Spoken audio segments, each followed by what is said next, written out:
राधा राधा राधा राधा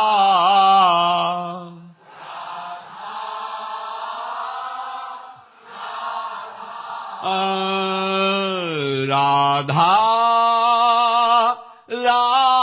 राधा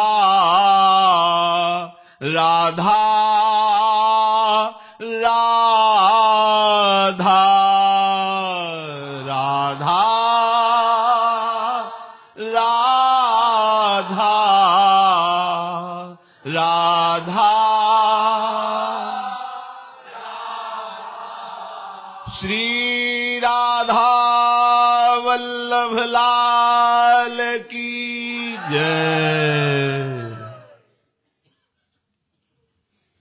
परम सच्चिदानंद घन आनंद समुद्र प्रेम समुद्र ज्ञान वैराग्य भक्ति ऐश्वर्य अनंत शक्तियों के स्वामी प्रभु श्री कृष्णचंद्र जी अर्जुन जी को निमित्त बनाकर समस्त देहधारियों को ऐसा अमृतमय उपदेश कर रहे हैं जो श्रद्धा विश्वास पूर्वक श्रवण किया जाए, मनन किया जाए और धारणा बना ली जाए तो इसी जन्म में समस्त कर्म बंधनों से मुक्त होकर परमानंद में निमग्न हो जाए।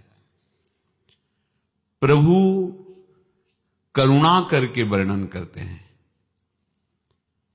क्योंकि उनके बिना जनाए कोई जान भी नहीं सकता, ना उनके तत्व को, ना उनके रहस्य को, ना उनकी महिमा को। प्रभु को अगर कोई जानता है तो सिर्फ प्रभु जिनको जना दिए वही जानता है। तो प्रभु ने कृपा करके जब हमें आदेश दिया, उपदेश दिया, तो हमको प्राणपन से वैसे चलना चाहिए। नहीं तो ये ऐसा जादू का तमाशा है संसार, यद्यपि ये दुखालय है पर इतना प्रिय लगता है कि इससे हटने की बात सोचने में भय लगता है, जबकि इसका विस्मरण करना निर्भय पद है। इसका विस्मरण करना परम शांति परम आनंद का स्वरूप है। पर कैसा भ्रमात्मक जाल है कि भगवत प्राप्ति की बात सोचकर मन को भय लगता है, घबराहट पैदा होती है। कल एक संत भगवान ने प्रश्न किया था, भय लगता है, घबराहट पैदा होती है, ऐसा सबको होता है। ये विषयी मन जो वासनाओं में सुख ढूंढ रहा है, ये सच्चे सुख की बात सुनकर घबरा जाता है। बस इसको संभालना ही सब उपदेश का सार है। यदि मन सत्संगी हो गया तो आपका वो मित्र है, और यदि मन कुसंगी हो गया तो वही आपका सबसे बड़ा दुश्मन है, वही आपका नाश कर देगा। अविनाशी स्वरूप होते हुए भी बार बार जन्मना पड़ेगा, मरना पड़ेगा और नाना प्रकार के दुख भोगने पड़ेंगे। ये जितने जेल हैं, जितने अस्पताल हैं, जितने दुख हैं, सब इसी मन के द्वारा रचे गए हैं। मनमानी आचरण के कारण ही हमें नरक आदि की यंत्रणा, पुनर्जन्म की यंत्रणा, भारी भारी दुख भोगने पड़ते हैं।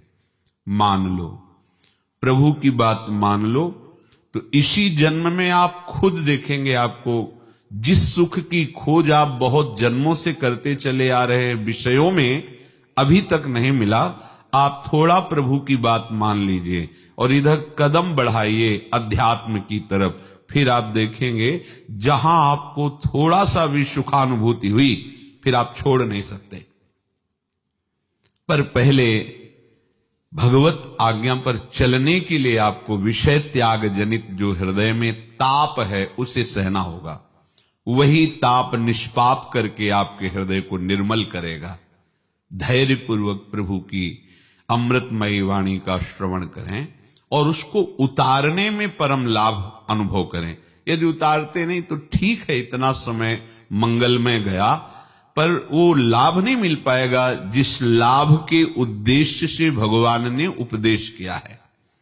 श्री भगवान कह रहे हैं, तद्बुद्ध्यस्तदात्मानस् तन्निष्ठास्तत्परायणाः गच्छन्त्य पुनरावृत्तिम् ज्ञान निर्धूत कल्मषाः।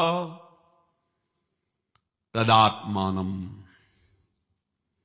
जिसका मन भगवत स्वरूप में तन्मय हो गया है, ऐसा तन्मय हो गया जैसे भृंगी कीट ने दूसरी जाति के कीड़े को लाकर अपने घरौंदे में बंद किया और उसे बार बार छेड़ करके अपनी ध्वनि सुनाया।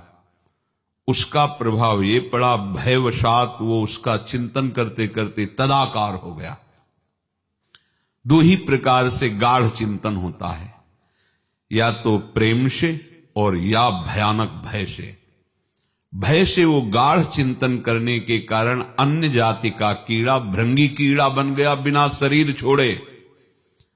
वो अन्य जाति का था, तब वो तदाकार हो गया। हम तो प्रभु के ही अंश हैं। यदि हम तन्मय होकर दोनों पद्धति से, चाहे संसार से भयभीत होकर प्रभु का चिंतन प्रारंभ कर दे, या प्रभु को अपना प्रीतम मान करके प्यार से चिंतन प्रारंभ कर दे, किसी भी तरह से वृत्तियां प्रभु में जुड़े तो वो प्रभुमय ही हो जाएगा। ब्रह्मविद ब्रह्मयु भवति, वो ब्रह्म स्वरूप हो जाएगा, क्योंकि वो प्रभु का अंश है, वो अन्य जाति का नहीं है, वो प्रभु का ही है। प्रभु का अंश प्रभुमय ही है, पर अन्य को स्वीकार करने के कारण वो ये भाव भूल गया कि हम प्रभु के अंश हैं। वो इस प्रकृति के अंश में मैं आरोपित करके भटक गया। प्रभु कह रहे हैं, तदात्मान, जिसका मन तदाकार हो रहा है। तद्बुद्धयः, जिनकी बुद्धि तदाकार हो रही है। तन्निष्ठाः, जिनकी स्थिति परमात्म तत्व में हो गई है। तत्परायणाः, जो एकमात्र आराध्य देव के परायण हैं, जिनका आराध्य देव ही जीवन बन गए हैं। ज्ञान निर्धूत कल्मषाः, ऐसे जो विवेकी जन हैं, वो कल्मषाः, पाप रहित होकर शुद्ध हृदय वाले महात्मा फिर पुनः इस संसार चक्र में नहीं आते। फिर उनका जो परम पद है वो निश्चित है, पर ये स्थिति आवश्यक है आना। प्रभु का अनुभव जब करने के लिए मन व्याकुल होता है तो बुद्धि में एक ही निश्चय आ जाता है, मुझे भगवत प्राप्ति करनी है। ये ऐसा मार्ग, इसमें दो बातें एक साथ नहीं रहती। प्रेम गलियति साकरी तामे दो न समाए, कि संसार भी बहुत अच्छी तरह से सज कर चलता रहे, विषय भोग भी मनमानी भोगते रहें, और थोड़ा भजन साधन करके भगवत प्राप्ति भी कर लेंगे, ऐसा नहीं होता। ये ऐसी साकरी गली है, इसमें एक ही जाएगा। जहां राम तहां काम नहीं, जहां काम नहीं राम। या जब मैं था तब हरि नहीं, अब हरि हैं मैं नाही। ये प्रेम गलियति साकरी तामे दो न समाहि। अगर बुद्धि का ये निश्चय है कि मैं पुरुष हूं तो स्त्री में आकर्षण होगा ही, मैं स्त्री हूं तो पुरुष में आकर्षण होगा ही, मैं शरीर हूं तो कामनाओं की भीड़ लग जाएगी, और लगी हुई है। मैं अमुक हूं, मैं अमुक हूं, मैं अमुक हूं, पद वाला, गुण वाला, धन वाला, जन वाला। यही है माया का भ्रमात्मक अविद्या जनित जाल, जिसमें हम बंध गए। जब एक बात केवल सत्संग से सुनकर के समझ में आई कि मैं प्रभु का अंश हूं, और ये मानव शरीर केवल अपने अंशी से मिलने के लिए मिला है, भगवत प्राप्ति के लिए, धैर्य पूर्वक बुद्धि से निश्चय किया, अब कैसी भी परिस्थिति हो, कैसा भी समय दुख देने वाला आए या सुख देने वाला आए, शरीर स्वस्थ रहे या अस्वस्थ रहे, लोग हमारा सम्मान करें अपमान करें, पर अब इस जन्म में अपने प्रधान कर्तव्य से मैं नहीं चूकूंगा। मुझे भगवत प्राप्ति करनी है, मुझे श्यामा श्याम से मिलना है। बस आपकी बुद्धि का यही निश्चय सबसे बड़ा परम पावन कार्य होगा। ऐसे निश्चय से जितनी पवित्रता आती, उतनी पवित्रता किसी भी तीर्थ या अनुष्ठान से नहीं आती। ध्यान रखना, ये जो हृदय को निष्पाप करती है वृत्ति, इससे बढ़कर कोई तीर्थ नहीं, कोई ज्ञान नहीं है, कोई अनुष्ठान नहीं है। ये निश्चय होना केवल वाणी से नहीं, वार्ता मात्र की बात नहीं है, ये अंतःकरण की बुद्धि से निश्चय करना।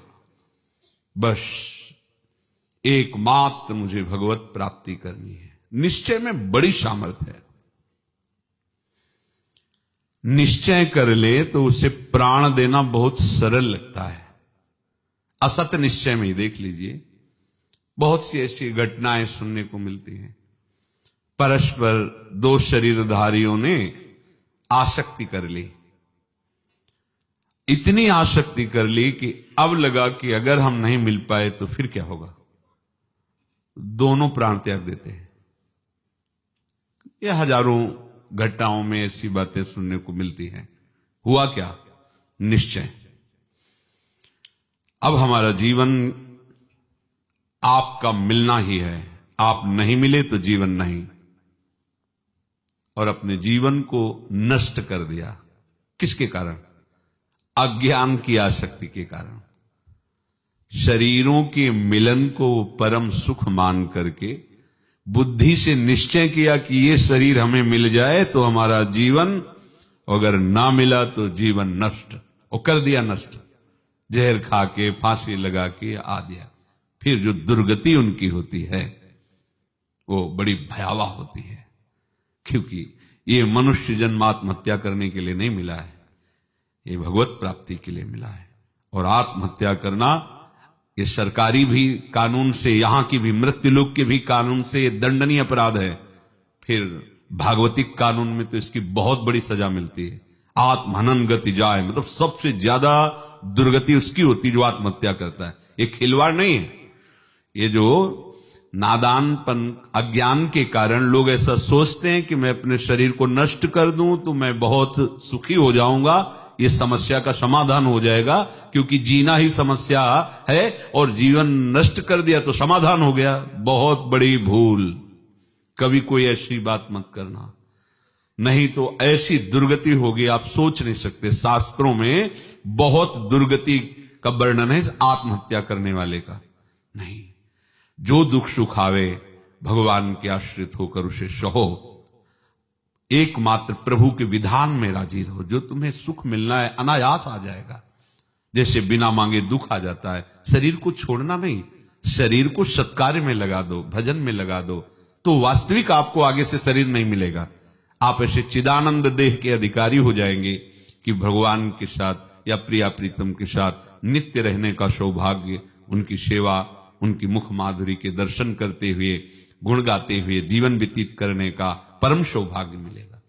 तो आप देखो, एक सांसारिक निश्चय ने प्राणों को देने के लिए कितना सहज कर दिया। और हम भागवतिक निश्चय करते हैं कि इसी जन्म में हम श्री कृष्ण की प्राप्ति करेंगे, प्रिया प्रीतम की प्राप्ति करेंगे। और हमको एक छोटा सा विषय त्यागने में भी बड़ा मुश्किल पड़ रहा है। और एक वो शरीर आसक्ति, अपना परिवार, अपने माता पिता का वो दुलार प्रेम सब ठुकरा दिया, सुख वैभव सब ठुकरा दिया, यहां तक अपने जो सबसे प्यारा है प्राण, उसको भी नष्ट कर दिया। देह प्राण ते कछ प्रिय नाही, उनको भी नष्ट कर दिया एक निश्चय ने। तो आपका भागवतिक निश्चय कितना बड़ा होना चाहिए कि अगर ब्रह्मा का परमेष्ठी पद भी मिले तो आपके इस निश्चय में कोई फर्क नहीं पड़ना चाहिए। नहीं चाहिए हमें परमेष्ठी पद, हमें प्रभु से मिलना है, लेकिन हमारी हालत क्या है? कहते हैं कि भगवत प्राप्ति के लिए चले हैं और एक बिल्कुल साधारण से विषय में अपने आप को दे देते हैं। एक साधारण से विषय में, खान पान आदि साधारण सी आराम व्यवस्था में, साधारण की मनोरंजन में है, हम अपने निश्चय के विरुद्ध आचरण कर बैठते हैं। एक संसारिक व्यक्ति जब निश्चय करता है किसी संसारिक शरीर के लिए तो सब समझाते हैं, पर उसको अपने निश्चय में अटल रहना ही अच्छा लगता है। और आप भागवतिक निश्चय वाले हैं जिसमें आपको शास्त्र और सद्गुरुदेव समझाते हैं, उसी निश्चय के पक्ष में, पर आप अपना निश्चय छोड़ देते हैं और वो सांसारिक शरीर आसक्ति वाला सब उसको विपरीत समझाते हैं कि तेरा निश्चय गलत है, पर वो अपने निश्चय में अटल रहता है। कैसा भगवान की माया का खेल है। यहां तदबुद्धया,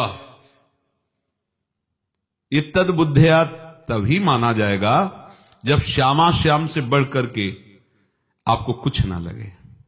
सबसे प्रिय, सबसे महान, सबसे सगे, सब जितना कुछ आपका संबंध है वो सब फीके पड़ जाए, एकमात्र श्यामा श्याम, तो माना जाएगा कि आपकी बुद्धि अब निश्चय कर रही है कि आप श्यामा श्याम को प्राप्त करना चाहते हैं।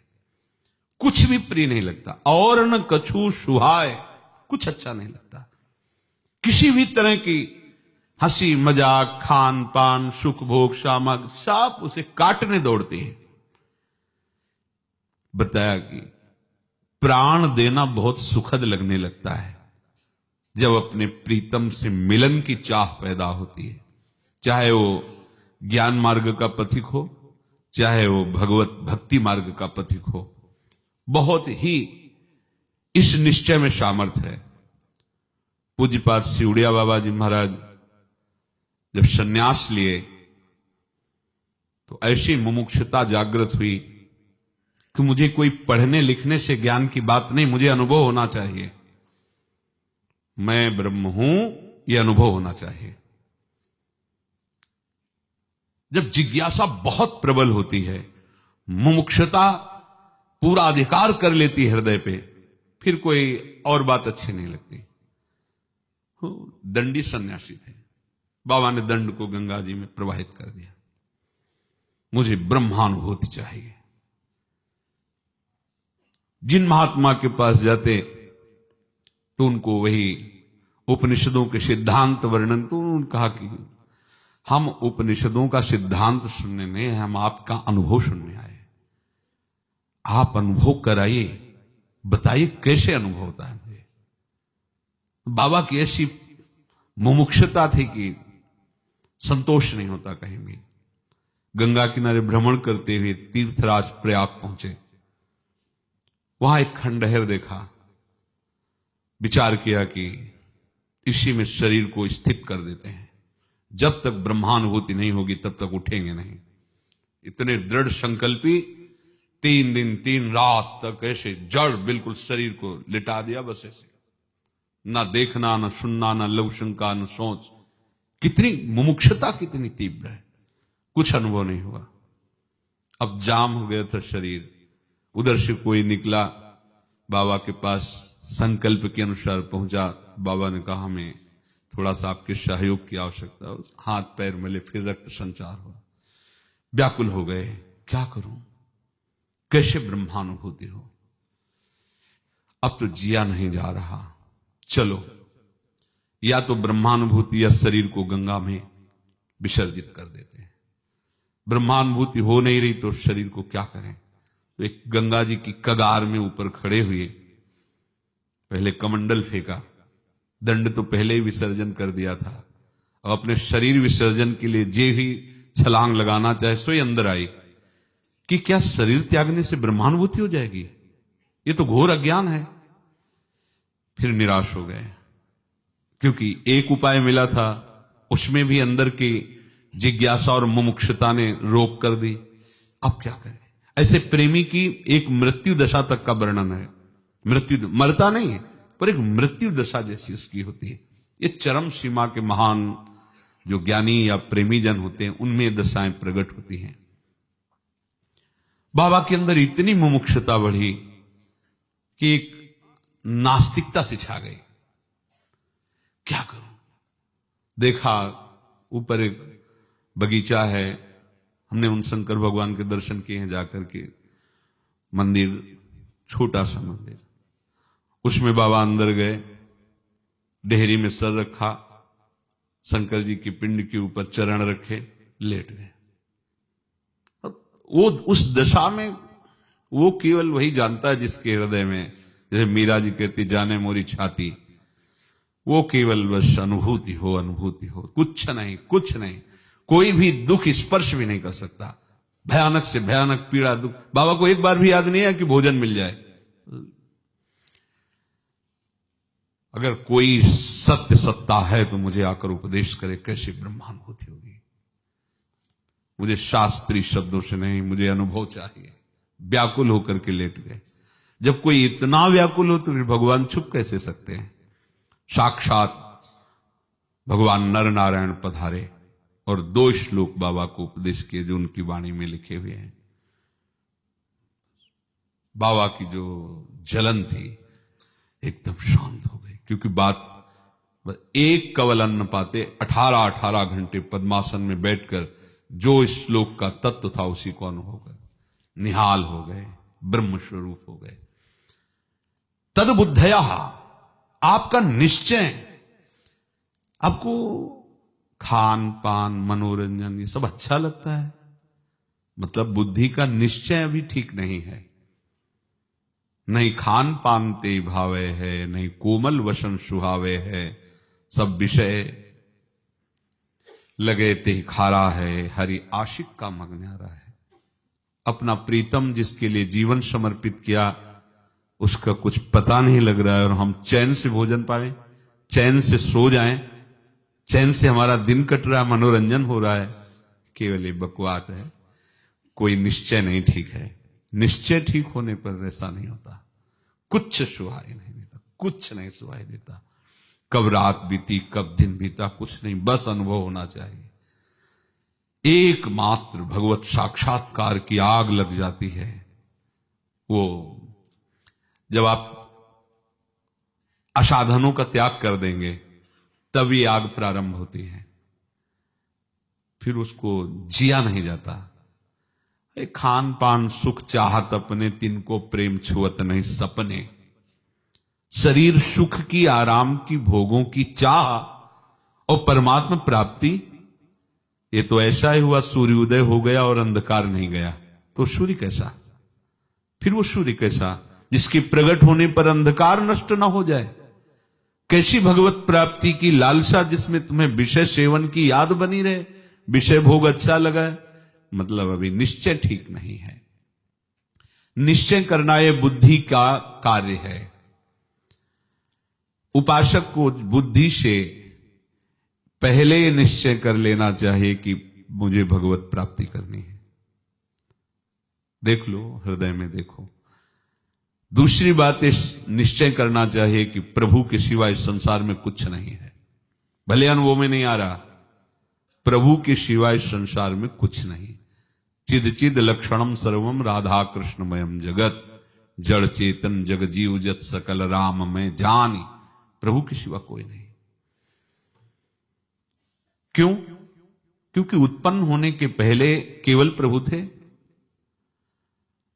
और सबका लय होने के बाद केवल प्रभु रहेंगे, तो बीच में जो कुछ बने हुए वो प्रभु ही बने हुए हैं, ऐसी भावना। ये 2 निश्चय लेकर के उपासक चलता है। पहला निश्चय, मुझे भगवत प्राप्ति करनी है, प्रिया प्रीतम की सेवा में जाना है।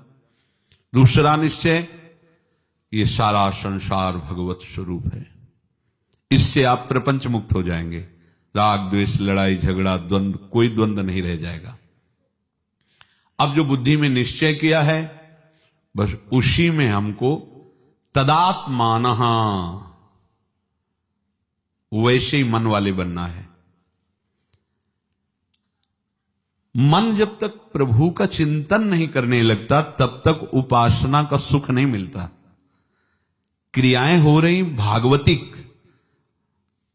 माना, और चिंतन हो रहा है विषयों का, भोगों का, तो सुख किसका मिलेगा?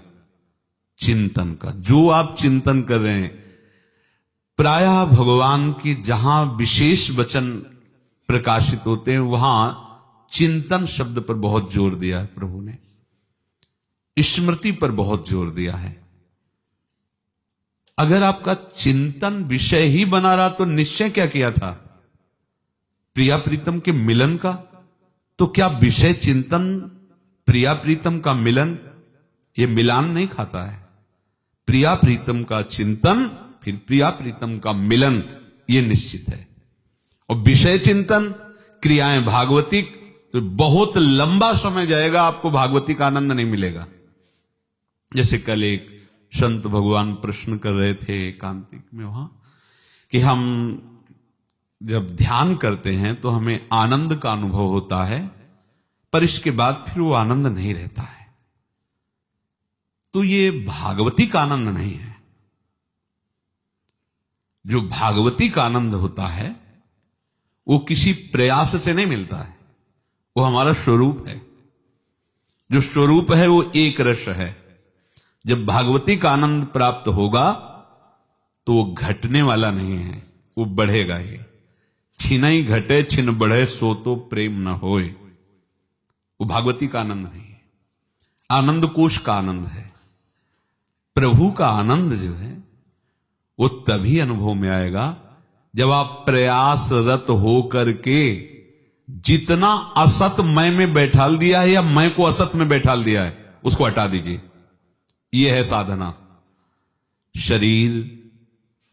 शरीर के भोग, शरीर के संबंधी, इस असत में हमने अपने मैं को ऐसा बैठाल दिया है, पूछो मत। यही हमारा जीवन, इसके बिना हम जी नहीं सकते, यही हमारा सब कुछ है।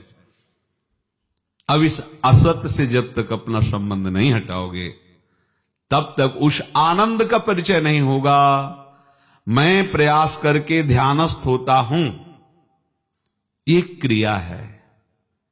थोड़ी देर के लिए आप इंद्रियों को, मन को अचंचल करके, विषय चिंतन ना होने के कारण थोड़ा सा आपको जो आनंद मिलता है वो सच्चिदानंद नहीं है। सच्चिदानंद एक बार आनंद आएगा तो त्रिकाल में भी कभी वो नष्ट होने वाला नहीं, उसी का नाम सच्चिदानंद है। सच्चित आनंद एक बार जिसके हृदय में स्फुरित हुआ और डूब जाएगा। वो ऐसा नहीं कि अब पहले था अब नहीं है, या थोड़ी देर आया फिर नहीं, ये आनंद नहीं है। वो शतोगुण जनित आनंद है, वो आनंद कोश का आनंद है। अभी भगवदानंद नहीं प्रकट हुआ। तदात्मानः, मन तुम्हारा भगवदाकार हो जाए। भगवदाकार का मतलब स्वाभाविक, जैसे मन विषय चिंतन करता है ऐसे भगवत चिंतन करे। कभी नाम चिंतन, कभी पद गायन, अंदर ही अंदर कभी रूप का चिंतन हो रहा है, कभी उनकी कृपा का चिंतन हो रहा है। कितनी कृपा हम पर है लाडली जी की, लाडली जो हमें कितनी कृपा के द्वारा पोषित करे। आप देखो पीछे की हुई कृपा का वर्णन करो, बार बार अनुभव करो, आपके ऊपर कितनी कृपा है। आपके ऊपर आप देखो ना, आप ऐसे प्रमादी हैं कि आप कृपा का वर्णन नहीं करते। इतनी कृपा है, आप ठुकराते चले जा रहे हैं उस कृपा को, इसलिए आप डूब नहीं पा रहे। नहीं, एक एक कृपा का अनुभव करो, आप क्या थे अब क्या हो। कितनी कृपा लाडली जो कर रही है, तो इसी से उनका चिंतन बनने लगेगा। तदात्मानः, तब माना जाएगा शरीर की कैसी स्थिति है, किस वातावरण में रहता है, से कोई फर्क ना पड़े।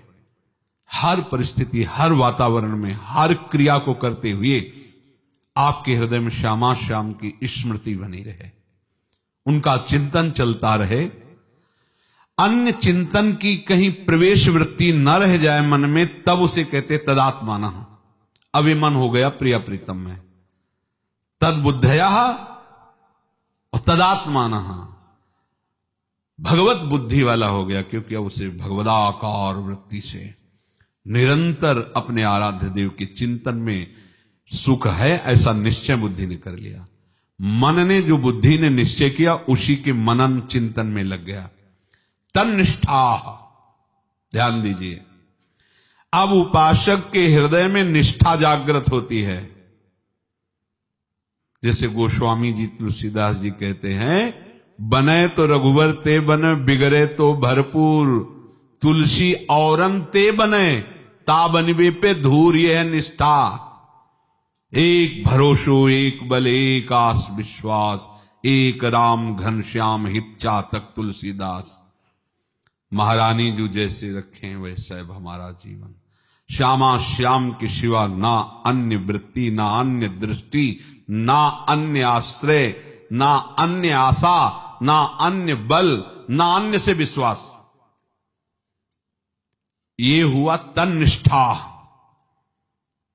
ज्ञान ध्यान व्रत कर्म जिते, सब काहू में नहीं मोहि प्रतीति। ऋषिक अनन्य निशान बजायो, एक श्याम श्यामा पद प्रीति। श्री हरिवंश चरण निज सेवक, बिचले नहीं छाड़ी रस रीति। अपने आराध्य देव की निष्ठा में ये गुरु कृपा से आती है निष्ठा। जहां कहीं अपनी निष्ठा पर फर्क पड़ने को पड़े तो प्राण भी दे सकते हैं। ये क्या साधारण, क्या व्यवस्था की क्या बात, प्राण दे सकते हैं। हमारी निष्ठा पे फर्क, तन निष्ठा। और परीक्षा निष्ठा की ही होती है। अगर निष्ठा नहीं तो क्या परीक्षा हो, तो वैसे ही सुख दुख में तुम भ्रमित हो रहे हो। एक बार जो बुद्धि से निश्चय किया है वही मन से तदाकार रूप धारण करो और वही तुम्हारी जीवन निष्ठा बन जाए। अब श्यामा श्याम के सिवा अन्य कोई नहीं। अगर ये निष्ठा आ गई तो तुम कैसे हो ये प्रश्न नहीं है, तुम किनके हो ये प्रश्न हो गया। तुम किनके हो, बस इतने से काम तुम्हारा बन जाएगा। ध्यान रखना, कैसे हो ये प्रश्न बाहर होता है, यहां नहीं होता। यहां किनके हो इसमें कमी होगी तो रुकने नहीं देंगे। यहां इतना वैभव है वृंदा सखी का। श्यामा श्याम के प्रति यदि तुम्हारी भावना नहीं, किसी भी वैष्णव के प्रति अपराध बुद्धि है, तो आज भले आराम से रह लो। कल जब इसका फल उदय होगा तो भागना पड़ेगा तुमको। तुम धाम में शरीर नहीं छोड़ सकते, पक्का लिख लो। ऐसी विषम परिस्थिति पैदा हो जाएगी, भाग के जाना पड़ेगा। ये महारानी जी का धाम है और अनंत शक्तियां इसकी सेवा में हैं, धाम की सेवा में। जिससे देखो ना राष्ट्रपति भवन की कैसे सुरक्षा होगी, तो सोचो अनंत ब्रह्मांडों के स्वामी का महल है और उनकी कैसी अनंत शक्तियां सेवा कर रही होंगी। अपने तो मायाकृत नेत्र हैं इसलिए नहीं देख पा रहे। हमें अपनी स्वामिनी, अपने प्रिया प्रीतम के प्रति पूर्ण समर्पित निष्ठा वाला हो जाना चाहिए। अगर कोई कहे कि ऐसा कर लो इनको छोड़ करके, ऐसा थोड़े दिन ये अनुष्ठान कर लो आप ठीक हो जाओगे, तो आपको सोचना चाहिए कि अभी प्राण निकल जाए, मुझे ठीक नहीं होना है। श्यामा श्याम जब तक रखें तब तक रखें, ना रखें तो हम दूसरे के जिलाए अमरत्व तो भी नहीं चाहते। ये निष्ठा हो। देखो इसमें खास बात है, अगर निष्ठा नहीं आई तो बात नहीं बनेगी। एक बार नाम हम भूल रहे हैं ऋषि जी का, क्योंकि बहुत वर्ष हो गए वो प्रसंग का। छोटे बालक थे, वो अपने सहपाठियों के साथ वो खेलते हुए ऐसे ब्रह्म ऋषि के घर गए जिसके यहां धनी जजमानों के यहां जाकर के उनको उपरोहित कर्म करने का ऐसा। तो उनके यहां अच्छी खान पान सामग्री थी और गाय थी, तो उन्होंने उस सामग्री के साथ दूध अपने बच्चों के साथ उनको भी पिलाया। उपमन्यु या ऐसे कोई नाम में संशय हो सकता है, 25 वर्ष पहले की बात है। पढ़ा जब था तो लौट के आए और अपनी मां से कहा कि मुझे गाय का दूध चाहिए। उनका यहां गाय का दूध कहां, हम तो गुलरी पाकर कंदमूल फल ऐसे चलता है। यहां गाय, जो बड़े बड़े धनी मानियों के यहां पुरोहित कर्म में जाते हैं उनके यहां ऐसी सुविधाएं होती। अपने लोग तो अकिंचन तपस्वी जन हैं, अपने यहां तो ऐसा वो हट कर लिए। तो उन्होंने थोड़ा जो जंगली चावल होता है उसको ऐसे करके पीस के ऐसे लो ये दूध लो।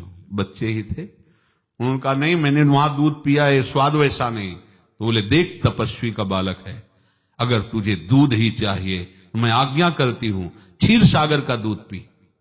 आज्ञा करती हूं, कर तप कर और क्षीर सागर का दूध पी।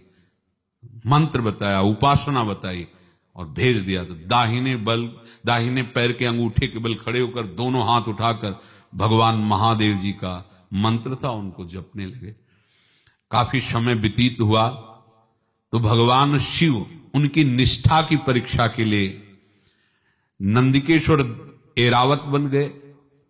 भगवान शिव देवराज इंद्र हो गए और भगवती उमा सची हो गई। शिव पार्षद सब देवतागण हो गए। सामने जाकर उन्होंने कहा कि बरम ब्रूहि, वरदान मांगो, मैं तुम्हारी तपस्या से प्रसन्न हूं।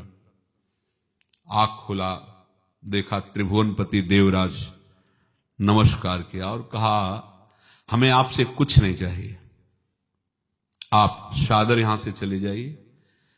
अगर भगवान शंकर हम पर प्रसन्न हैं तो वो हमारे सामने प्रकट हो और फिर हम अपनी इच्छा प्रकट करेंगे, आपसे कुछ नहीं चाहिए। उनका आप मान लीजिए, मैं त्रिभुवनपति हूं, जो चाहोगे वो दे दूंगा, मानो मेरी बात। और क्या है ऐसा शंकर जी में? जे भी कहा क्या है शंकर जी में, तो निष्ठा प्रकट हो गई जो आंतरिक ने। तो उन्होंने कहा तुम त्रिभुवन की सेवा करते हो, त्रिभुवन के सेवक हो। पति का तात्पर्य होता है रक्षा करने वाला, रक्षा करने मतलब सेवक। तुम त्रिभुवन के स्वामी के प्रति ऐसे वचन बोल दिए, सामने से तुरंत हट जाओ। नहीं, एक अघोर मंत्र है भगवान शिव का, ये जिसको सिद्ध हो जाए अपार सामर्थ्यशाली, तो तुरंत लिया और शुरू कर दिया। नंदिकेश्वर प्रकट होकर उस जल को रोक दिया।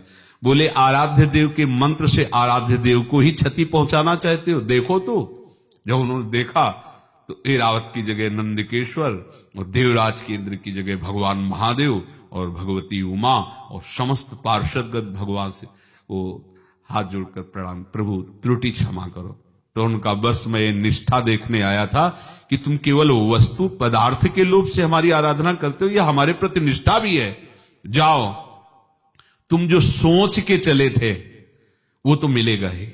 रोज तुम्हें क्षीर सागर से दूध यहीं आके मिलेगा और तुम अजर हो जाओ, अमर हो जाओ। किसी भी समय तुम हमारा स्मरण करोगे, मैं उमा के साथ उसी समय तुम्हें दर्शन दूंगा। उसी वरदानों की झड़ी लगा दी। आशुतोष तन निष्ठा, ये निष्ठा के बिना बात नहीं बनेगी, ध्यान रखना। हमारी लाडली जू के मार्ग में यहां तो अत्यंत निष्ठा की आवश्यकता है, क्योंकि यहां तो प्रेम ही प्रेम, प्रेम अनन्य होता है, प्रेम निष्ठावान के हृदय में होता है। अगर दूसरी वृत्तियां हैं तो प्रेम उदय ही नहीं हो सकता। जिसे कोई भी लाभ, कोई भी सिद्धि, कोई भी साधना में रुचि हो, प्रेम कैसे प्राप्त कर सकता है? इसीलिए दूरादपा से स्वजनान सुखमर्थ कोटिम सर्वेषु साधन वरेषु चिरम निराशा। साधना के द्वारा प्राप्त होने वाले चमत्कार सिद्धियां आपको यहां ब्रजमंडल के अंतर्गत महापुरुषों में नहीं मिलेंगी। आप देख लो, यहां के जितने महात्मा हैं सीधे सरल दैन्य आपको मिलेंगे, और सामर्थ्य इतनी कि देवराज इंद्र भी ललचाते हैं कि कभी कोई आज्ञा कर दे सेवा के लिए। सुरपति नरपति लोकपति जिनके भावे घास रहे परमानंद में तज सब ही की आस। तो यहां के जो मार्ग के पथिक हैं वो केवल लाडली जू की अनन्य निष्ठा के हैं। निष्ठा पर बहुत ध्यान दीजिए, ये बहुत बड़ी बात है। हम कामी हैं, क्रोधी हैं, लोभी हैं, मोही हैं, हम श्यामाजू के हैं, तो ये सब जितने हैं ये सब नष्ट हो जाएंगे। स्वाभाविक आपको वही गति मिलेगी जो बड़े बड़े परमहंसों को मिलती है, निष्ठा में नहीं। ब्रज के भक्तों के चरित्र में एक महापुरुष का आता, रनवारी के अंतर्गत कुटिया उनकी थी, और वो द्वारिकाधीश के दर्शन की इच्छा की। अपने ब्रज 84 कोश की निष्ठा वाले महापुरुष थे।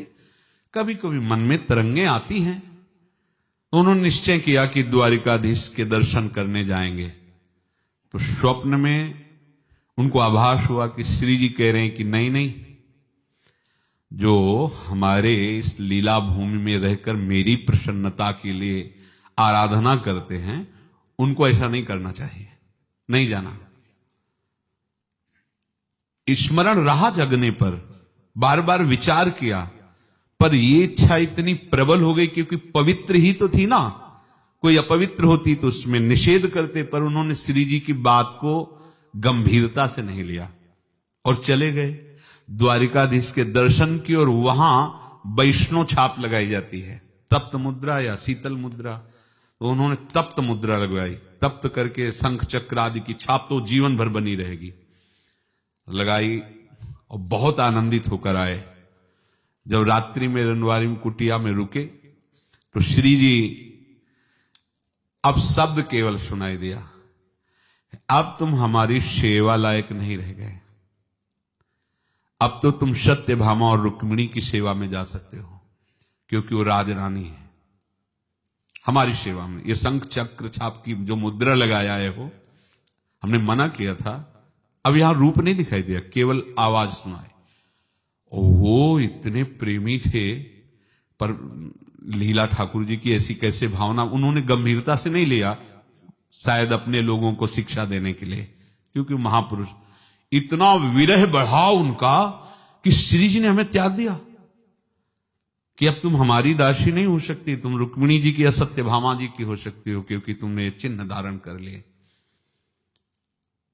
बिकल अशुक प्रवाह, रात दिन हा किशोरी हा किशोरी, और ऐसी विराग्नि कि कुटिया सहित भस्म हो गया शरीर। चरित्र में आता है कुटिया सहित शरीर भस्म हो गया श्री जी की विराग्नि में। तन्निष्ठा, इस बात पर बार बार ध्यान दिया जाए, क्योंकि यही एक बात है जिस बात से हम सब बातें बना लेंगे। यद्यपि भक्त अनन्य जो विषय इंद्रियन बस होए, कर्मठ कोटि जितेंद्रियन तेषम लहै न कोई, ध्रुवदास जी के वचन है। यद्यपि वो अनन्य भक्त है, मेरी लाडली जो, मेरे श्यामा श्याम, पर वो अभी इंद्रिय जीत नहीं हुआ, वो विषयी है, समझिए। उसकी बराबरी करोड़ों जितेंद्रिय और करोड़ों कर्मकांडी नहीं कर सकते। ये ध्रुवदास जी के वचन है, परम रस में डूबे हुए 42 लीला जैसे महा रस का वर्णन करने वाले। वो कह रहे हैं यद्यपि भक्त अनन्य जो विषय इंद्रियन बस होए, कर्मठ कोट जितेंद्रियन तेषम लहै न कोई। एक तो ये उदाहरण दिया कि यद्यपि वो विषयी है, जितेंद्रिय नहीं हो पाया, पर वो श्यामा श्याम का अनन्य है, हमारे माई श्यामा जी को राज। अब उसकी समानता करोड़ों कर्मकांडियों करोड़ों जितेंद्रिय नहीं कर सकते। और दूसरे उदाहरण में कहा कि जैसे घरनी है पत्नी, पति के आने पर बहुत प्यार दिखाती है, पर उसके एकांत में वो अन्य पुरुष से संबंध रखती है। अब उसके पति को जब इस बात का अनुभव होगा तो जितना भी प्यार दिखा रही थी सब नाटक लगेगा ना, वो उसी क्षण उसका त्याग कर देगा। यद्यपि घरनी अति बुरी, पति नहीं छाड़त वाय, देखत ही पर पुरुषम तजत ही चिंता। यद्यपि बहुत कड़ुआ बोलती है, बहुत नाराज रहती है, ठीक से व्यवहार नहीं करती, पर अपने पति की अनन्य है, कभी पति उससे त्याग नहीं सकता। और बहुत मीठी मीठी बातें करती है, लेकिन छल कपट करके दूसरे पुरुषों का सेवन करती है। पति जिस दिन जानेगा उसी दिन से उसका मन हट जाएगा। बोले कुछ ऐसी ही गोविंद की भी रीति है, कितना भी बुरा हो लेकिन वो अनन्य है, कभी भी नहीं त्याग सकते। और कितना आरती पूजा सब, जहां जैसा अवसर आया कि हमें अमुक कामना की पूर्ति के, तो चलो वहां नारियल चढ़ा देते हैं, अमुक कामना पूर्ति वहां जल चढ़ा देते हैं। इस उपासना में नहीं चलेगा। ये जो रसिक अनन्यों की ये प्रेममयी भूमि है, ये वृंदावन धाम है। यहां नाहीन रहो ही महा ठौर, हृदय में जगह ही नहीं कि हम किसी और की तरफ। यहां रस ना कटो जो अन रटो, निरख अन फुटो नयन, श्रवण फुटो जो अन सुनो, श्री राधा जस बहन। बस ये अनन्य, ये वृंदावन धाम है। जहां कहीं भी शास्त्रों में या संत सभा में प्रेम की बात होगी तो यथा ब्रज गोपिका नाम, प्रेम समुद्र, यहां ब्रज 84 कोस की ही प्रेम वृत्तियों का वर्णन किया जाएगा। और उस सार समुद्र का मूर्तिमान स्वरूप लाडलीजू, लाडलीजू का जो ये वृंदावन धाम, यहां का जो रस विलास, ये ठसक से आता है। ये ठसक तुम्हारे हृदय में बैठ जाए। यद्यपि हम कभी उनके लायक नहीं हो सकते, हम सब पक्का। सोचो, जहां संभाव्योपि बिरंच नारद शिवो, संभाव्योपि शब्द का अर्थ होता संभावना, वो संभावना भी नहीं कर। जैसे एक साधारण आदमी राष्ट्रपति बनने के लिए वो संभावना भी नहीं कर सकता, ऐसी बात समझो। ऐसे ये ईश्वर कोटि के महापुरुष श्री जी के चरणों में महावर लगाने की संभावना भी नहीं कर सकते। पत्रावलिम रचितुम कुचयो कपोले, जो सहचरियां करती है वो संभावना भी नहीं कर सकते।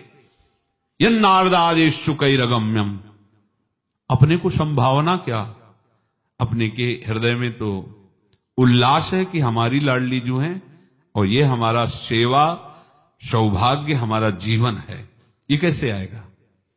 केवल अनन्य निष्ठा से। कै बच्चा के पेट और घट करे विनाशन, बच्चा हरिवंश शरण जे आए तो सी वृषभानु कुंवरी नंद नंदन निज कर अपनी चिट्ठी चढ़ाए। अब बात बन गई। ये जो हमें सौभाग्य मिला है हमारी तपस्या, हमारी साधना, हमारे ज्ञान विज्ञान से नहीं, हरिवंश चरण आश्रय से, हरिवंश शरण आश्रय से, ये लाडली लाल का, नहीं तो संभाव्य उपी। इसलिए तन्निष्ठा ये बहुत बढ़िया अवसर। इसमें हम ये नहीं कह रहे कि तुम्हें कुछ देना है या कुछ करना है, अंदर बैठा ली ये बात। तन्निष्ठा हमारे श्यामा श्याम, श्यामा श्याम के सिवा अब और कोई गति नहीं, कोई मति नहीं। तद्बुद्धया तदात्माना और तन्निष्ठा, ये बहुत जोर की बात। तन्निष्ठा, निष्ठावान ही वस्तु को प्राप्त करता है। देखो श्री विठलदास जी महाराज जब द्वारिकाधीश के समीप वो राजा जिनकी सेवा परिचर्या का कुछ भार लेकर के निरंतर महाप्रभु के आश्रित रहते हुए अपने लाडली लाल को दुलार करते थे, तो जहां वो राजा जाता था साथ में इनको जाना होता था, राज्यपाल पदवी। अब ये दर्शन करने नहीं गए तो कुछ जो जलन वाले होते हैं, भक्तों से जो विपरीत आचरण करते हैं उनको द्वेष हो जाता है, स्वाभाविक हो जाता है। भक्त किसी से भी द्वेष की लीला नहीं करते, पर वो उनसे द्वेष करने लगते हैं, स्वाभाविक। जगह जगह ऐसा प्रसंग पाया गया, क्योंकि उनको सहन नहीं होता भक्त का यश, भक्त का सम्मान। जैसे संसारिक आदमी सोचता है इतनी मेहनत करता हूं, इतना रात स्कूटी से आगे नहीं बढ़ पाता हूं, जलन होती है। अरे गुड़ मुड़वा ले, देखो कैसे चल रहे, यहां हम परेशान हैं और यहां मौज से। तो कहीं ना कहीं उनकी जो भागवती की यश, भागवती की महिमा, तो जलन होने लगती। मैं इतना राजा के अनुकूल लेता हूं कभी, और जब ये विठलदास सामने आते हैं तभी प्यार सम्मान इतना सब। आज अवसर मिला, वह महाराज आपके इष्ट द्वारिकाधीश है। हाँ है, ये विठलदास तो यहां 3 दिन से रह रहे हैं, दर्शन करने ही नहीं जा रहे, तो आपने इस पर कभी इनको कहा नहीं? अच्छा दर्शन करने नहीं जा रहे? नहीं, आप जाते हैं, आपके साथ सब जाते हैं, लेकिन ये कहां जाते हैं? बुलाओ, सभा में बुलाए। वो आप द्वारिकाधीश के दर्शन करने क्यों नहीं जाते? सीधे शब्दों में कहा, आवश्यकता नहीं। ऐसी कैसे बात कर दी? हम तो आपको महाभागवत समझते थे, आप द्वारिकाधीश के दर्शन के लिए कह रहे हैं कि आप? बोले हाँ प्रभु, आप रोष मत कीजिए, हमारा हृदय श्री वृंदावन बिहारी बिहारिंजू के चरणों में समर्पित है। हम श्यामा श्याम की सिवा अपने नेत्रों से और किसी को नहीं देखना चाहते। कैसी तुम्हारी उपासना है? श्री कृष्ण ही तो द्वारिकाधीश है और तुम उनसे मिलने। बोले प्रभु मान लीजिए, मेरे हृदय में बिल्कुल इच्छा नहीं है, बिल्कुल चाहत नहीं है। मेरे रोम रोम में वृंदावन, मेरे हृदय में प्रिया प्रीतम, बस वो आवेश बढ़ता है। वो एकदम राजा थे, खड़े हुए, उनका ऊपरी वस्त्र पकड़ा, कहां वृंदावन? श्री हरिवंश, श्री हरिवंश, श्री हरिवंश। पूरी सभा को साक्षात्कार करा दिया वृंदावन का। रोम रोम लताएं हो गई और हृदय रूपी सिंहासन पर गलबैया दिए हुए अलक लड़े युगल सरकार मुस्कुराए, सब चरणों में लौट गए। ये है निष्ठा, अपनी निष्ठा। प्रभु सौ दो सौ नहीं, सबको ज्ञान है। आचार्य चरण कह रहे हैं सर्वानुवस्थतया निरीक्षित, पर जब प्रेम प्रकट होता है तब ये सर्वानुवस्थतया निरीक्ष वाली बात हट जाती है। इतनी ममता हो जाती है कि न दूसरा नाम सुनना है, न दूसरा रूप देखना है, न दूसरी बात सुननी, बस मेरे श्यामा श्याम। तन्निष्ठा, अब उसको जो अपने आराध्य देव का आनंद अनुभव में आता है तो आगे की स्थिति का वर्णन कर। तत्परायण हरिवंश परायण प्रेम भरे, हरिवंश सुमंत्र जपै सुधरे। रात दिन वृंदावन में विराजमान प्रिया प्रीतम जो सहचरियों से सेवित हैं, उन्हीं का नाम, उन्हीं का मंत्र जप रहे हैं, उन्हीं की सेवा में, उन्हीं के विषय में चिंतन कर रहे हैं। ये परायण होता है। परायण का तात्पर्य है अपने आराध्य देव से एक क्षण भी अलग अपनी कोई चेष्टा, अपनी कोई सत्ता न रहना। आंख खुलते ही और आंख मूंदते ही जितना समय गया है वो सब आराध्य देव में, आराध्य देव के लिए, आराध्य देव के ही विषय में चिंतन गया। उसको कहते तत्परायण। वो परायण है, हरिवंश परायण, हर समय श्यामा श्याम के विषय में ही, उनकी सेवा, उनके नाम, उनके गुण, उनके रूप। जब तक साधक साधन में तन्मय नहीं होता है, तब तक अखंड भजन नहीं होता है। जब तक अखंड भजन नहीं होता, तब तक अपनी स्मृति बनी रहती है, अहम की स्मृति। और जब तक अहम की स्मृति बनी रहती, तब तक विकार आने की संभावना है। ये सिद्धांत है। जब तक उपासक उपासना में इतना मगन नहीं हो जाता कि एक क्षण भी अपने लिए नहीं है, अपने लिए एक क्षण भी नहीं रहा, अब सब श्यामा श्याम के लिए। बुद्धि ने निश्चय किया श्यामा श्याम का, मन श्यामा श्याम का मनन करके उन्हीं की सेवा में, और निष्ठा श्यामा श्याम की, तो तत्परायण, उसका प्रत्येक पल श्यामा श्याम के लिए। जब तक ये अखंड स्मरण नहीं होता, तब तक मैं की स्मृति रहती, देहाभिमान रहता।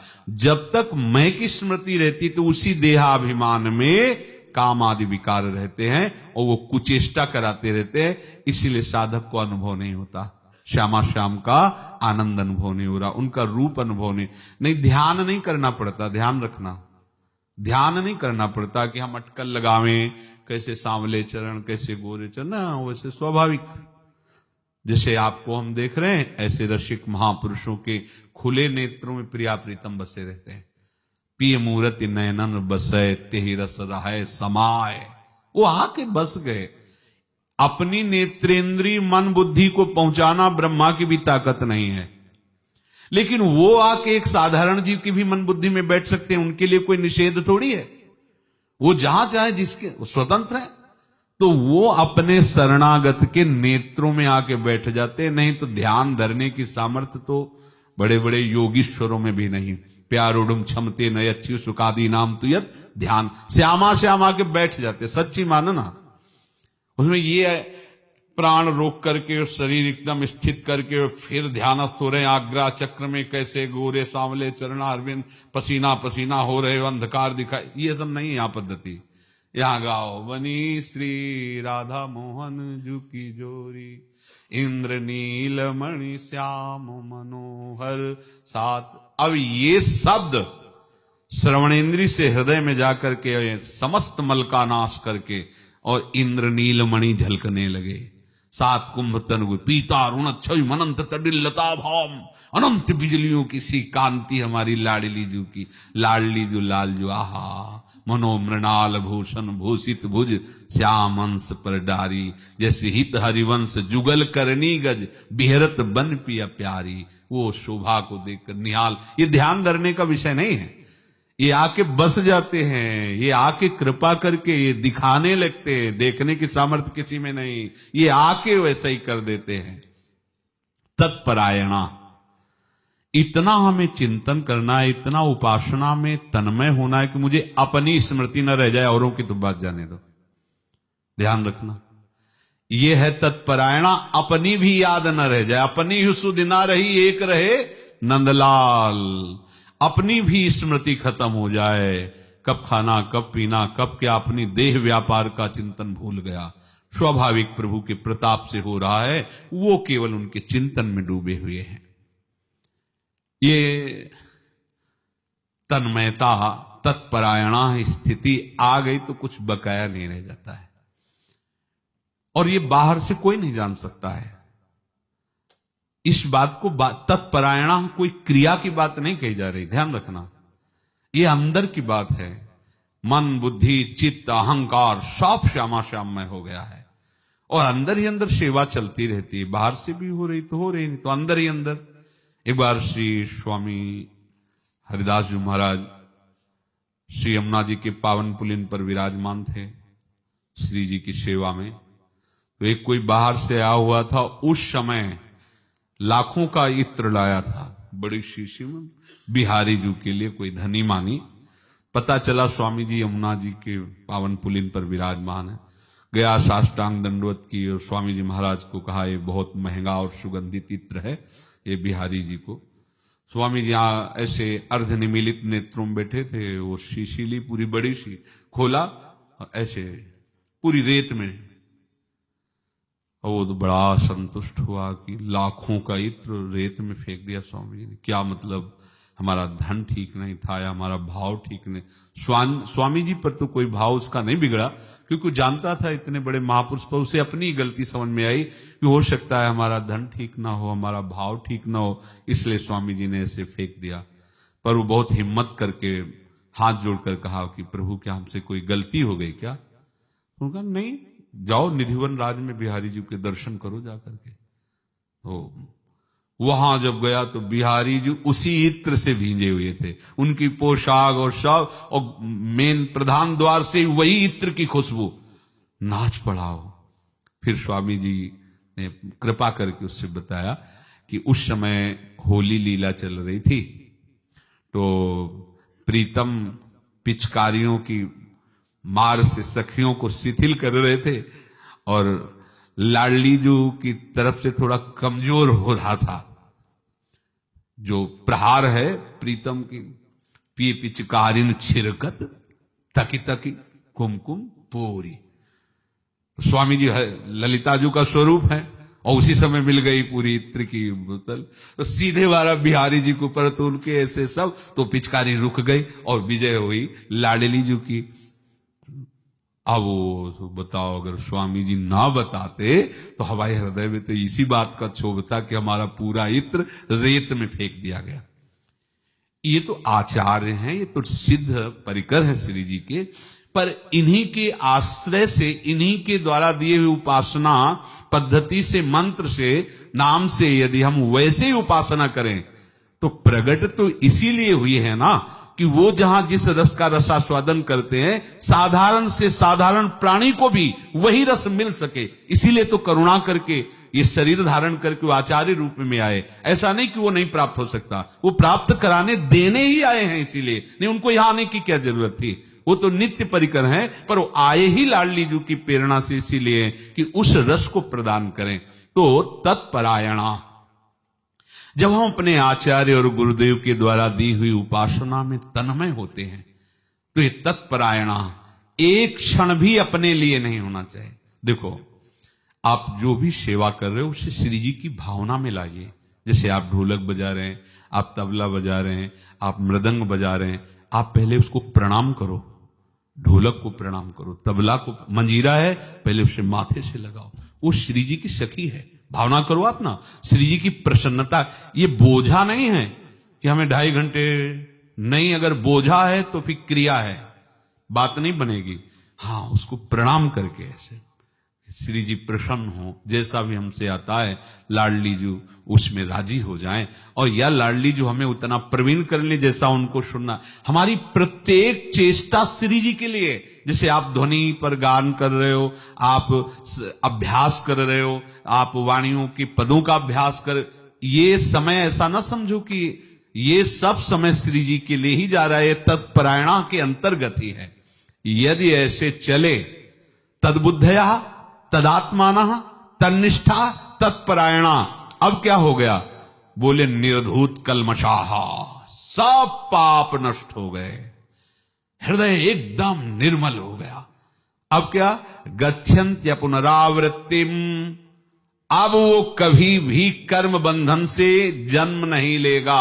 अगर आएंगे तो जैसे महापुरुष जन जो जगत कल्याण के लिए प्रभु भेजते हैं, जाओ, क्योंकि प्रभु का तो कभी कभी अवतार होता है, उनके जनों का जब कभी भक्ति गौड़ होने लगती है और मुख्य अधर्माचरण बढ़ने लगते हैं तो फिर प्रभु अपने इन महापुरुषों को भेजते हैं। और जब कभी ऐसा होता है कि अब तो संभलने वाला ही नहीं, संहार लीला ही करनी पड़ेगी, तो स्वयं सरकार पधारते हैं और परित्राणाय साधूनाम विनाशाय च दुष्कृताम धर्म संस्थापनार्थाय संभवामि युगे युगे। वो अब कभी कर्म बंधन से नहीं जन्मेगा। कौन? जो तद्बुद्धया है, तदात्माना है, तन्निष्ठा है, तत्परायणा है, वो समस्त पापों से मुक्त होकर के सदा सदा के लिए लाडली लाल के पास पहुंच गया। अब वो अगर आएगा तो जैसे सरकारी आदमी भेजा जाता है तो उसकी कितनी महिमा होती, साहब उस सरकारी आदमी है। ऐसा थोड़ी कि प्रकृति उस पर अपना शासन करेगी, प्रकृति उनके इशारे पे रहेगी। जैसे स्वामी जी के सामने एक हिमालय से योगी आए थे, तो स्वामी जी का बड़ा यश था, तो दिखाना चाहते थे कि हम वो कभी कुछ बनते कभी कुछ बनते, मोर बन करके फिर स्वामी जी का मोर ऐसे। तो स्वामी जी ने उनको अपने हाथ से जब चना दी, जो दिए, वो जब पाए तो उनका वो ज्ञान नष्ट हुआ। जबकि योगी थे, इतनी सामर्थ्य थी कि बहुत रूप धारण कर रहे थे, लेकिन स्वामी जी की जो महामहिम स्वरूप, वो समझते थे कि हम अपना योग चमत्कार दिखाएंगे तो स्वामी जी प्रभावित हो जाएंगे, बहुत चमत्कारी महात्मा है। जब स्वामी जी की कृपा दृष्टि पड़ी तो चरणों में लौट गए और उन्होंने दीक्षा लेकर फिर बिहारी जी की सेवा परिचर्या में। ये पुनरावृत्ति तो और भी उपासना में हो सकता है, आवागमन मिट सकता है, लेकिन निकुंज में जाकर प्यारी जू की परिचर्या में, उनकी लीला में सम्मिलित होना, यह केवल सहचरी स्वरूप आचार्य की कृपा से ही संभव है, दूसरा कोई साधन नहीं है। जिसके हृदय में ये बात समझ में आ गई कि सखी की कृपा से ही इस सखी भाव की प्राप्ति हो सकती है, अन्य किसी साधना बल से नहीं। तो हमारी बुद्धि निश्चय करे श्यामा श्याम, इसके सिवा कोई हमारा नहीं। हमारा मन उन्हीं निश्चय की हुई श्यामा श्याम में निरंतर लगा रहे। हमारी निष्ठा हो जाए कि भले भी प्राण निकल जाएं, हमें नरक मिले, इसकी कोई परवाह नहीं।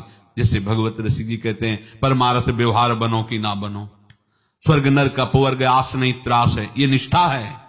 मात्र एक श्यामा श्याम और तत्परायणा, उन्हीं में हमारा प्रत्येक क्षण श्यामा श्याम में ही जाए तो हमारी जो भावना है वो सिद्ध हो जाएगी। हम सखी स्वरूप से अपने को लाडली जी के समीप देखेंगे, और ये गति बहुत ही दुर्लभ है।